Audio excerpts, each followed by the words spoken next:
সরকার বারবার দরকারি দেশে শেখ হাসিনা সরকার ছাড়া এই দেশে উন্নয়ন হবে না। উন্নয়ন করলে বারবার এতগুলো সরকার আছে, শেখ হাসিনা সরকারই উন্নয়ন করেছে। হ্যাঁ, উন্নয়ন সরকারই হলো শেখ হাসিনা সরকার। শেখ হাসিনা কি করে আপনার কাছে ভালো হলো? আজকে এই 26,200 স্কুল একসাথে সরকারি করলো।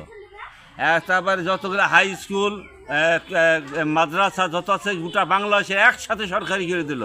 তাহলে ওই আয়না ঘরে লোক মারলো? আয়না ঘরে ওইটা ভুয়া কথা, আজ পর্যন্ত আয়না ঘর দেখাতে পারেনি কেউ, টিভিতে দেখাইছে, একটাও দেখাতে পারেনি, একটাও, সব ভুয়া কথা।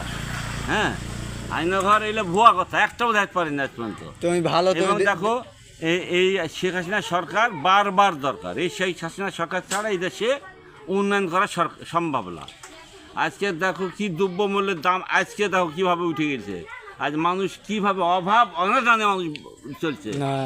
হ্যাঁ, গেল রোজাতেও তো বেগুনের দাম আকাশ ছোঁয়া ছিল। হ্যাঁ, তাই হলো এত আকাঙ্ক্ষা চলে না, এবারই বেশি দাম আছে। তো বেগুন রমজান মাসে লেগে হতেই পারে, পেঁয়াজি বেগুনি খায় চাইলে হতে পারে, কিন্তু এই অন্য সবজিগুলোর দিক দেখো, টাকা দেখো। হ্যাঁ, তাহলে শেখ হাসিনা দেশ ছাড়া পালালো কেন? দেশ ছাড়া ওই তো পালায়নি। তাহলে এই দেশের বিমানে করে এই দেশের সেনাবাহিনীর রক্ষণ করে নিয়ে যায়, ওই ভারতে থুয়ে হয়েছে, বুকে রাইফেল ধরে থুয়ে হয়েছে। ও তো পালা যায়নি, ওই পালা গেলে তো যেতে পারতো না।